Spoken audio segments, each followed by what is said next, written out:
So you're making the move to Idaho. Well, you need to make sure you avoid these 9 mistakes that I see people make. And I made some of them myself when I made the move here myself from California. So we're gonna dive after exactly what those are right now. So the first one up is going to be making sure that you get a 4-wheel drive vehicle when you get here if you don't have one already. If you have a 2-wheel drive vehicle, you're probably going to want to sell that probably before you move, or when you get here and trade in for a 4-wheel drive or all-wheel drive vehicle. The market just is not as strong here, of course, for 2-wheel drive vehicles.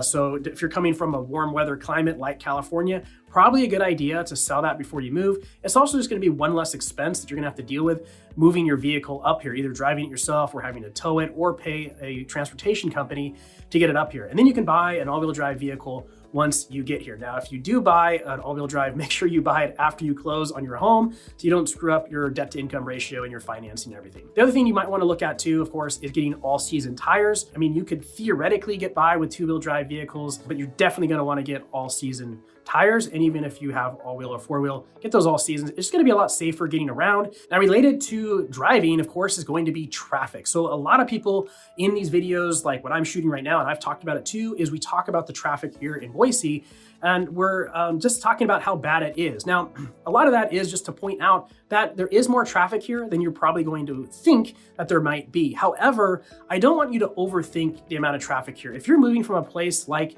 pretty much anywhere in California, honestly, the traffic is going to be way, way better here than it is in California. Now, I will say that the infrastructure for traffic and vehicles is not great. It is a grid system, a lot of old farm roads, 2-lane roads, but they are making quite a number of expansions right now. So it hopefully will get better. Just depends on how many people continue to move here, of course.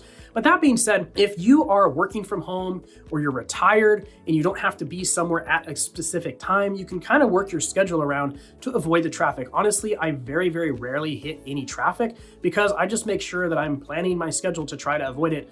But occasionally I do. I hit some traffic yesterday, but honestly, it literally only delayed me 5 minutes getting home, and I was coming from about 50 minutes away. So it really wasn't that big of a deal for me. Now, if you have to be somewhere for a specific, job, and you have to be there, you have a 9-to-5 job, you probably will hit traffic depending on where you live. Now, the traffic's going to be the worst in places like Meridian and Eagle. Those are certainly the busiest. Meridian Road, Eagle Road, State, Chinden, those are going to definitely pick up traffic in that rush hour timeframes in the morning and the evening. Also, I-84, if you're commuting in from Caldwell or Nampa, you are going to be hitting some traffic in the afternoon or in the mornings as well. But if you can work your schedule around, you can probably avoid it. And honestly, it's not going to be nearly as bad as what you're used to. So if you're thinking you're going to be sitting in traffic for 2 hours each way, like most people do in California, it's just not the case. So don't worry about that too much. Just be aware that there is some traffic here. Next up is moving here without seeing Idaho first. So I do help people that move sight unseen. There's certain reasons why they need to make it here. But if you can, I highly recommend that you plan a trip out here so you can really see and experience Idaho for what it is. So, this area, Treasure Valley, it is very, very flat. There's a lot of farmland. And depending on the season that you come, if it's wintertime, it is going to be cold. It's not going to be as pretty versus the spring and summer and fall where it's absolutely beautiful. But it is a different terrain, different climate. It's drier here because it is high desert. And of course, there is a true 4 seasons here as well. So I recommend that you make the trip out here at least once if you can. Tour around. I have a guided self-tour that I can give you to help navigate exactly how to get here. We'll meet for lunch or coffee. If you want to check out some homes, of course, we can do that as well when you come out. If you are coming specifically because you want to see homes, boom, we'll plan that out and we'll make sure we're getting ready to actually make offers on the home. And that being said, I am a real estate agent. I moved here from California, just like you're probably looking at doing. And so I know exactly what you're going through. We moved here for the better quality of life, and I absolutely love living here, and I love helping people make the move here to Idaho, and I just see how people flourish when they move here. So if you are looking to make the move here, all you got to do is reach out, just like all these folks, just like you and you and you and you and you have reached out to me, and I love helping you make the move here. So my contact information is on the screen and down below. Pause this video, write that down, shoot me a text, a phone call, or an email. I'll jump on the phone with you. We'll figure out exactly what it's going to take to help you make the move here to Idaho. Next up is going to be that when you are making an offer on a home, that if it's a resale home, assuming just like in California, typically that the seller and the listing agent will actually wait the entire weekend in order to collect all offers, review them, negotiate, counter, try to get the bids higher.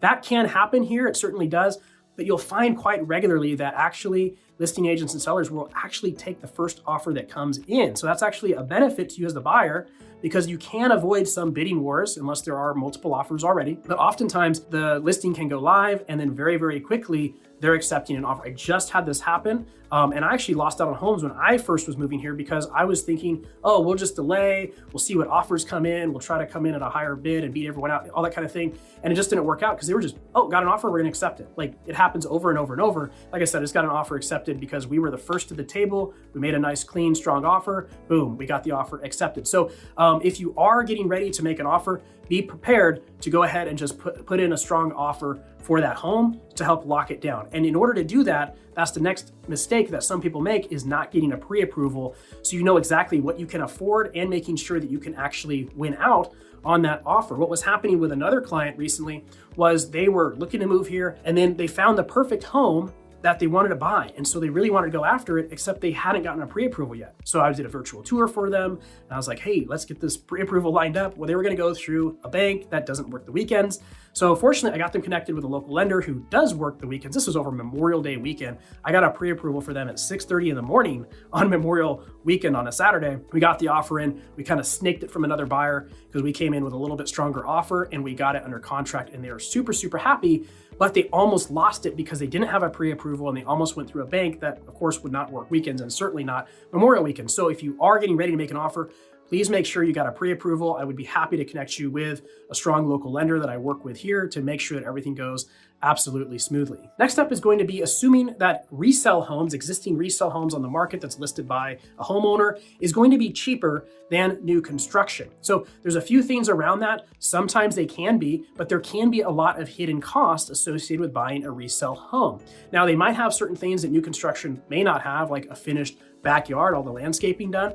However, if the home is older, especially if it's hitting kind of that 15 to 20 year range, there can be a lot that's about to go wrong on that home. Your furnace might be getting ready to go out, your AC unit might be getting ready to go out, your roof might be close to the end of its useful life. There could be a lot of things you're gonna have to start sinking money in, or just a lot of upgrades, remodeling, dated kitchens, that kind of thing. I'm finding that if you're really wanting kind of a modern, cleaner look for your home, you're probably gonna wanna go newer construction at the least, like I would say 2015 on. Otherwise, you could be spending a lot of money spending money on systems on the home that you weren't planning for. So, you're budgeting for purchasing the home and all of a sudden you're coming out, $15,000 for the roof, $15,000 for the furnace or the AC, whatever it might be. And all of a sudden it's actually costing you significantly more than new construction. Now, new construction may not include everything either. You may not have the backyard. Now, some builders do include it. We might be able to negotiate that for you and get a backyard included. They probably don't have blinds included. We might be able to negotiate that. It just depends on the builder, what's going on in the market at the time, and what exactly we can extract from that builder for you. So just because something's new construction versus resale, just don't assume that one's gonna be cheaper than the other. We really gotta take a look at it and decide what's gonna work best for you and your budget. And if you are going after a resale home, then the other mistake people make is that they'll just assuming that that seller is going to take a low offer out of the gate. I see that a lot where it's like, hey, the house just went on the market, let's offer lower than ask price. It just doesn't really work. Sellers do not do that. A lot of sellers, unfortunately, actually do price their home high. And so they may take price reductions and ultimately take a lower offer, but it's usually not going to be the first weekend. So if you are planning to make a lowball offer, I would recommend making sure that home has actually been on the market for some period of time, a few weeks, and then we can start working on an offer to come in a little bit low. But just don't assume that they're gonna take a low offer right out of the gate. And of course, if there are multiple offers on the home, then they're not gonna take a low offer. You're gonna have to come in certainly at ask or higher as well. The other mistake I see being made here a lot is people think that they're going to get a lot of land. Well, Idaho is a very desirable place to live. It's been discovered. There are a lot of people that moved here.